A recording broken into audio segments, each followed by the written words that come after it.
Muy buenos días.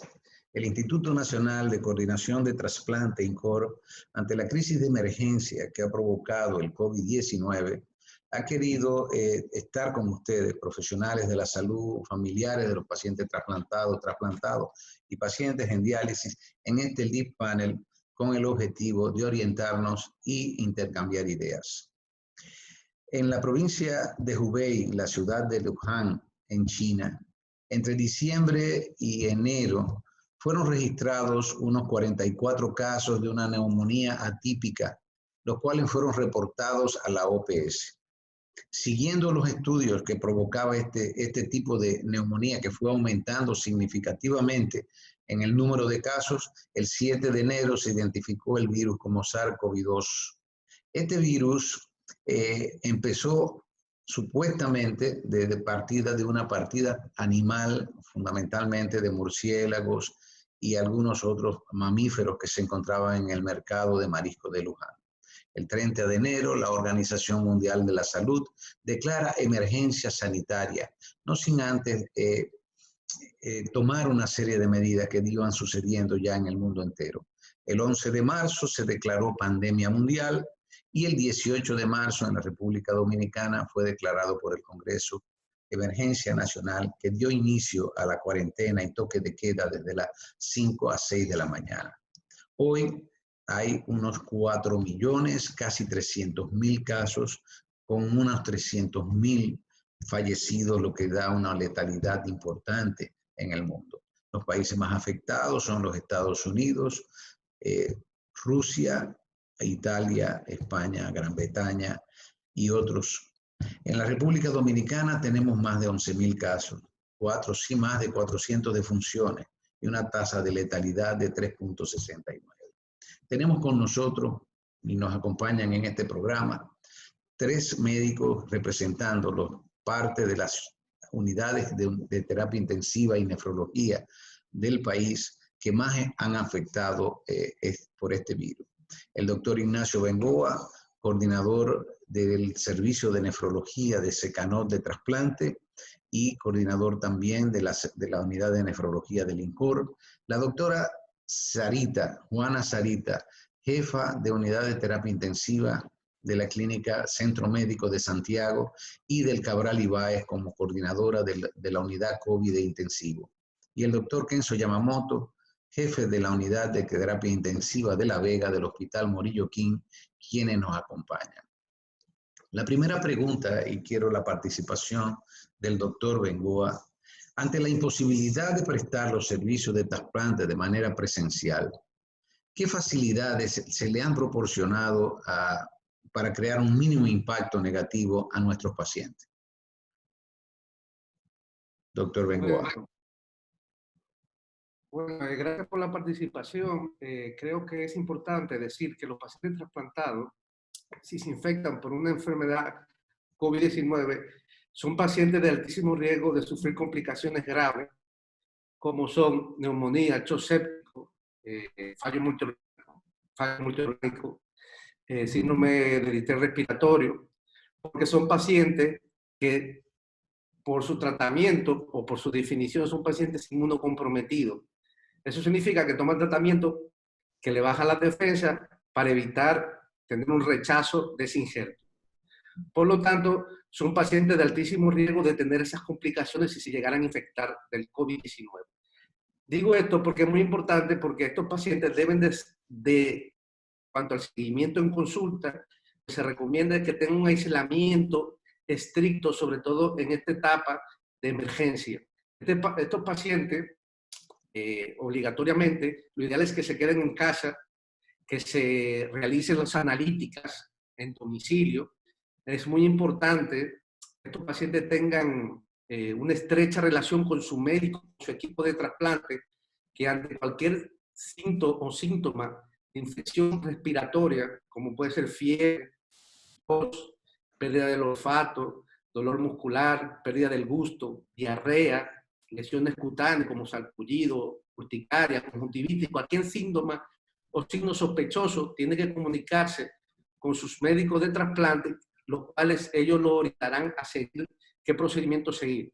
Es muy importante que los pacientes, pues eso, tengan ese aislamiento estricto, que no vayan a buscar los medicamentos. Sabemos que estos pacientes, para mantenerte injerto, tienen que salir a buscar esos medicamentos a los programas de alto costo, a la farmacia. No deben de salir, tienen que tener un mecanismo de que un familiar vaya y acuda y solicite esos medicamentos. Y también lo que se recomienda es que estos pacientes se dé la consulta por telemedicina, ¿no? Que el médico a través del teléfono o a través de estos mecanismos virtuales pase la consulta con su paciente y espaciar la cita en 2 o 3 meses cuando ya hayamos pasado esta pandemia que tanto nos está afectando y sobre todo a los pacientes trasplantados también. También se recomienda, esto es muy importante, cumplir el esquema de vacunación. Sabemos que los trasplantados, como son de alto riesgo, pueden coinfectarse, entonces necesitan la vacuna de la influenza de estación, y si necesita su refuerzo de su neumococo, es muy importante que se la ponga. Doctor Bengoa, de las medidas que el INCOR y la Sociedad de Nefrología ha orientado a estos pacientes, ¿están en correlación con las que la mayoría de los países a nivel internacional están realizando también en sus respectivos países? Mira, doctor Morales, es muy importante el INCOR, del primer caso que se registró, que fue el 1 de marzo en la República Dominicana, que fue un italiano. El INCOR, junto a su equipo, hizo una revisión sistemática y basada en la evidencia científica y creó un documento en la cual da las recomendaciones en todo lo que tiene que ver con el trasplante y la donación sobre la infección del COVID-19. Sabemos que es una enfermedad nueva. Este documento recoge todo lo que debe de hacer los especialistas y los pacientes en el momento de que tengamos una sospecha de infección, en el momento que tengamos la infección, y recoge también los tratamientos que en ese momento, porque va cambiando, en ese momento estaban indicados. Yo recomiendo, ese documento está en la página del INCOR, www.incor.go.do, para que puedan bajar el documento, y es un consenso, y después en ese documento, pues como le dije, lo empezamos a realizar el 1 de marzo, y a mediados ya de marzo, lo sociabilizamos con los diferentes equipos de trasplante de la República Dominicana y lo subimos a las redes y lo comunicamos. También otra de las cosas que está haciendo el INCOR en cuanto a educar, porque yo creo que lo más importante es educar a la población y estar consciente, es que a través de las redes sociales, Instagram, Facebook y Twitter, subimos constantemente información en relación a la prevención y el manejo de estos pacientes trasplantados, qué actitud debe de tomar. Es muy importante decir también que el INCOR, cada 72 horas, hacemos reuniones virtuales, una especie como esta, con los diferentes coordinadores nacionales del país, y hacemos un paso de revista de ver las condiciones de los pacientes, cómo están las emergencias, cómo están los hospitales, cómo están los intensivos, cómo se están tratando. Usamos información, como es una enfermedad nueva. También vemos si hay alguna dificultad en algún hospital, pues podemos a través de dar información a las personas, los actos gubernamentales, para dar ayuda y dar soporte, ¿no?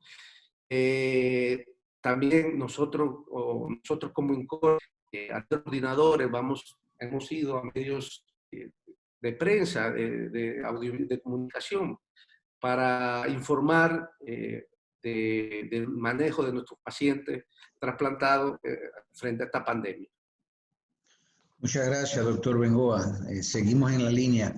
Yo quisiera que la doctora Sarita y el doctor Kenzo Yamamoto, que están con nosotros, nos digan si ellos consideran que el aislamiento tipo cuarentena que se ha tomado como medida necesaria para minimizar la transmisión de esta enfermedad está a punto de llegar a su fin, ha sido efectivo, o consideran que quizás el pico de esta enfermedad ya pasó o estamos pendientes de disponer de los mismos, y recomendaciones al respecto.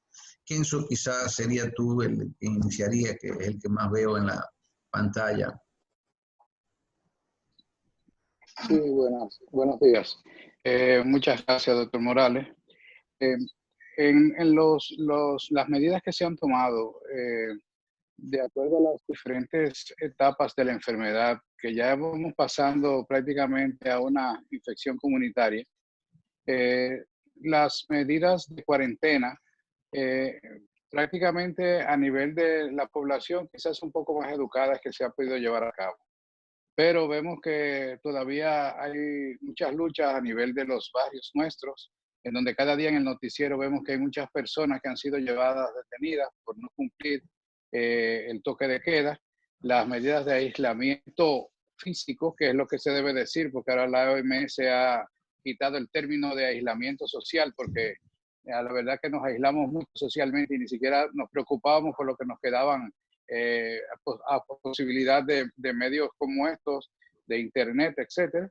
Eh, pero no se ha llevado a cabo totalmente ese aislamiento físico ni las medidas que nos llamaron a hacerla desde el principio, lo que ha retrasado que todavía nosotros no hemos llegado ni siquiera al pico. Y los casos han ido en incremento según los boletines que nos da el Ministerio de Salud Pública, cosa que nos dice a nosotros que aún nos falta y que tenemos que apretar las medidas, no tanto quizás aumentar el tiempo del toque de queda que se hace en nuestro país, sino que aumentemos la rigurosidad en cuanto a las cosas elementales como un lavado de mano frecuente, tratar de no utilizar los mismos guantes que usamos para ponerle la mano quizás a una bolsa de supermercado, empezar a cocinar con esos mismos guantes, que hay gente que no se quitan los guantes en el día entero y lo que tienen más es un poco de contaminación. También el distanciamiento, que nosotros a veces no lo llevamos a cabo, les vamos tomando bastante confianza a la situación y vemos que hay personas que se mantienen sin ser de la misma casa, con poco distanciamiento y no respetando ni siquiera en los supermercados, ni en los bancos, ni en ninguno de los otros sitios permitidos, vemos que hay aglomeración. Tratemos de llevar las cosas lo mejor posible y así evitar, porque con estas cosas, porque podemos tener una contención hasta que no se nos desborde la situación, que es lo que estamos tratando de evitar. Doctora Sarita, esta enfermedad ha sido catalogada en diferentes etapas, dependiendo de la gravedad. Entendemos que hay un grupo de pacientes que cursan asintomáticos. Luego hay otro grupo de pacientes que tienen síntomas mínimos. Y luego hay otro grupo más agravados que necesitan su ingreso y hasta los que tienen que ser tributarios de terapia intensiva. ¿Usted puede explicarnos más o menos qué incidencia hay y las características terapéuticas y de cuidados que deben tener los pacientes en sus diferentes etapas, por favor? Sí, en la primera etapa, como usted mencionó, sería prudente manejar el paciente prácticamente sintomático, las medidas generales como es acetaminofén, como analgésico, como antipirético, hidratación adecuada, bioral, un inicio vigilancia domiciliaria.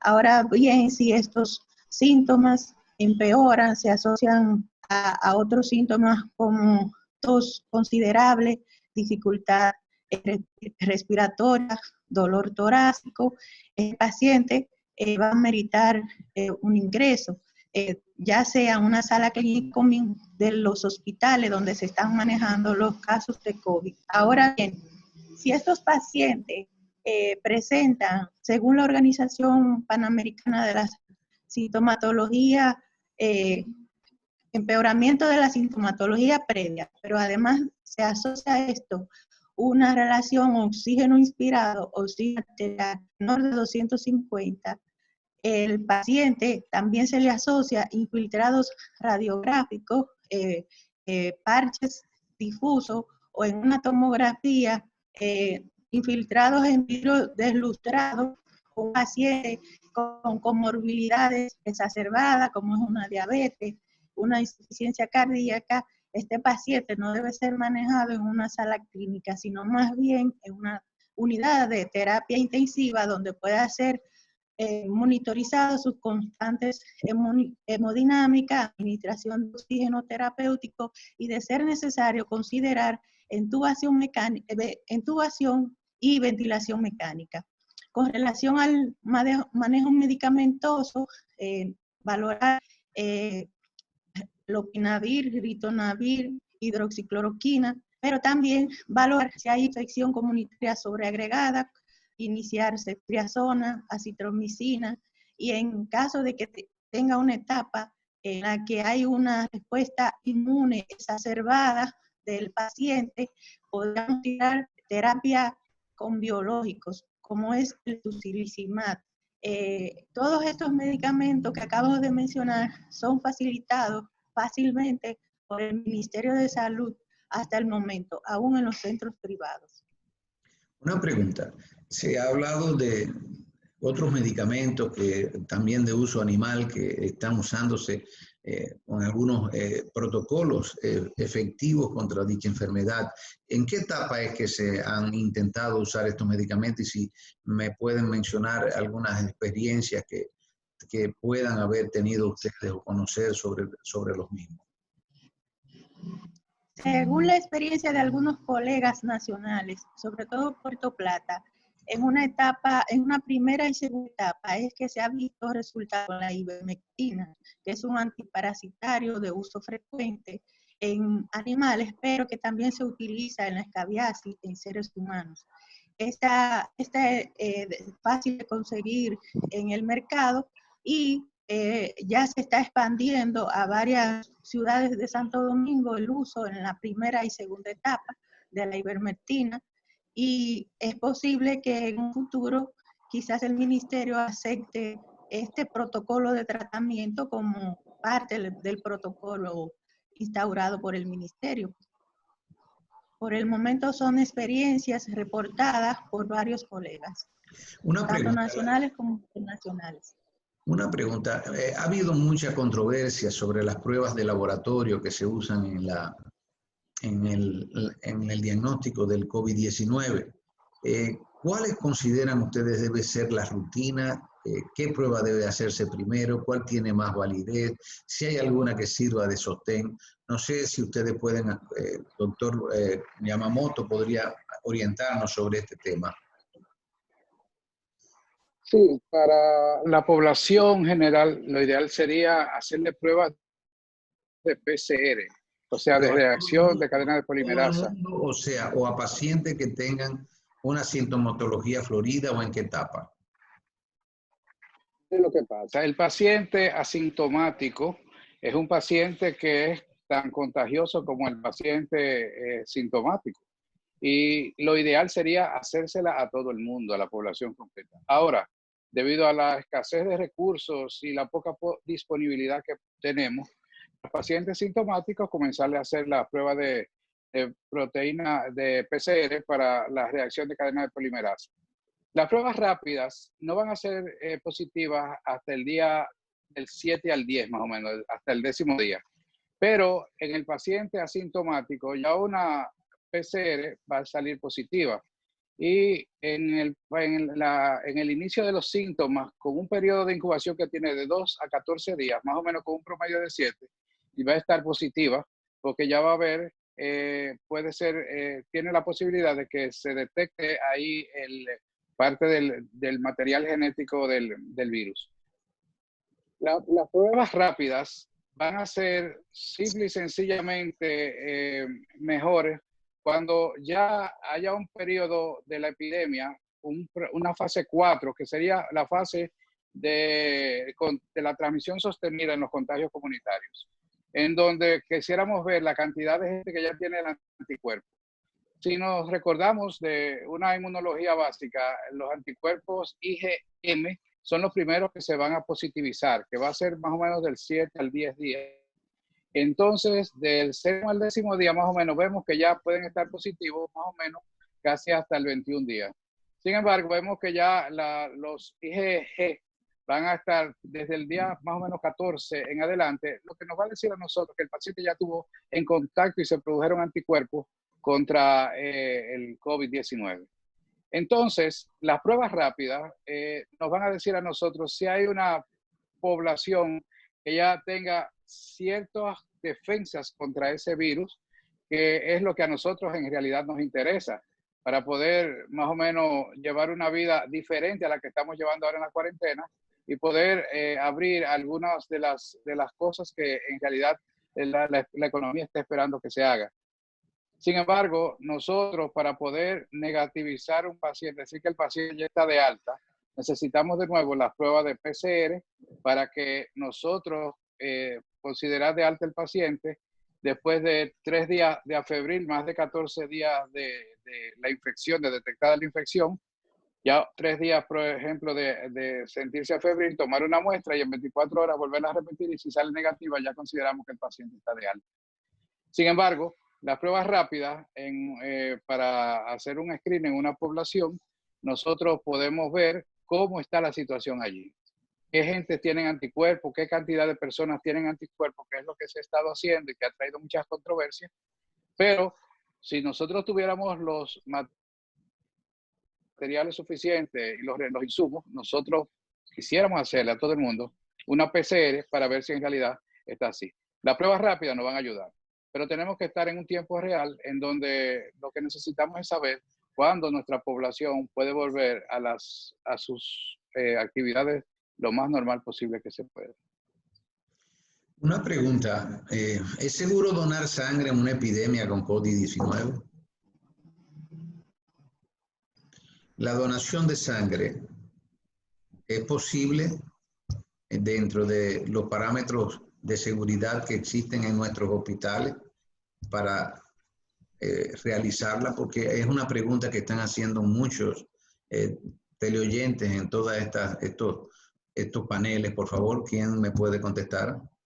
Bueno, lo prudente sería esperar que haya mayor disponibilidad de pruebas para la población general, ya que no están tan asequibles las pruebas a diario. Entonces, sería prudente esperar en la medida que se regularice la disponibilidad de pruebas para decir que un paciente pueda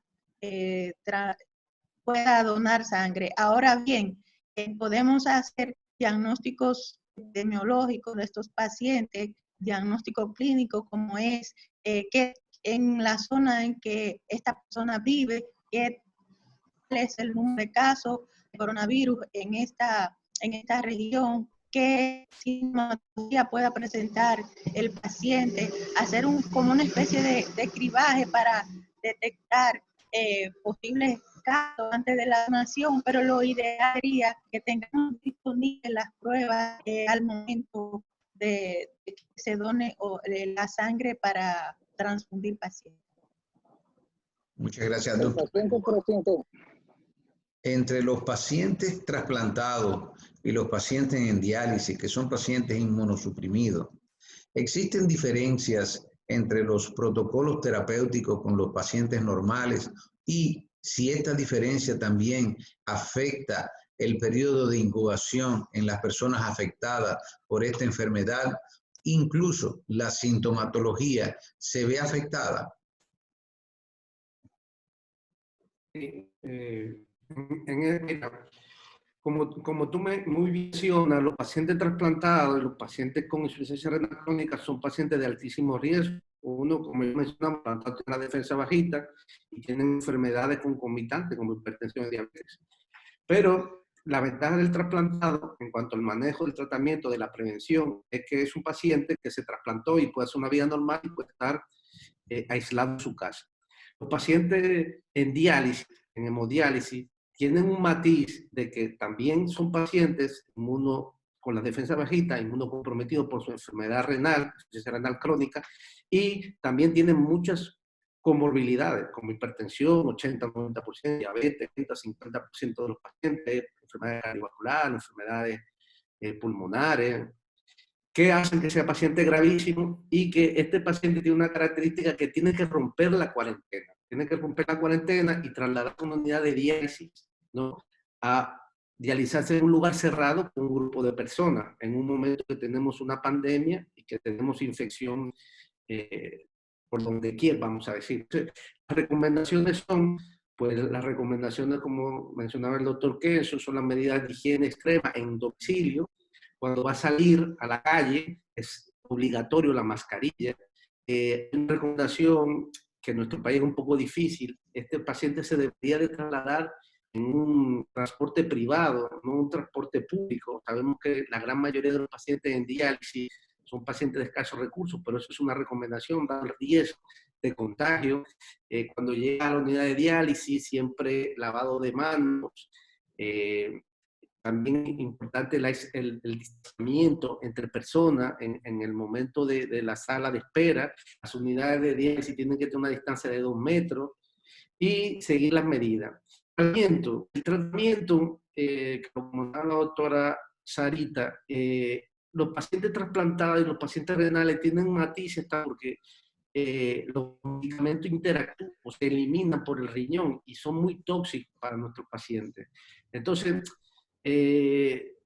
como una enfermedad nueva y no hay un verdadero tratamiento, se considera ser prudente y esperar un poco ver lo que viene saliendo, ¿no? Pero como todo, el manejo debe ser muy individualizado. Su médico, el médico que está a cargo, tiene que estar encima de él. Muy importante, los pacientes, que no le he dicho, pacientes de diálisis tienen también una estrecha relación con su médico de diálisis, porque si el paciente siente algún síntoma sospechoso de infección o que haya tenido un contacto con alguien que ha padecido la enfermedad, es muy importante comunicar con su médico de diálisis y no acudir a dializarse. Ese médico hará una estrategia de dializarlo en el último turno, solicitarle la prueba, ¿no es verdad?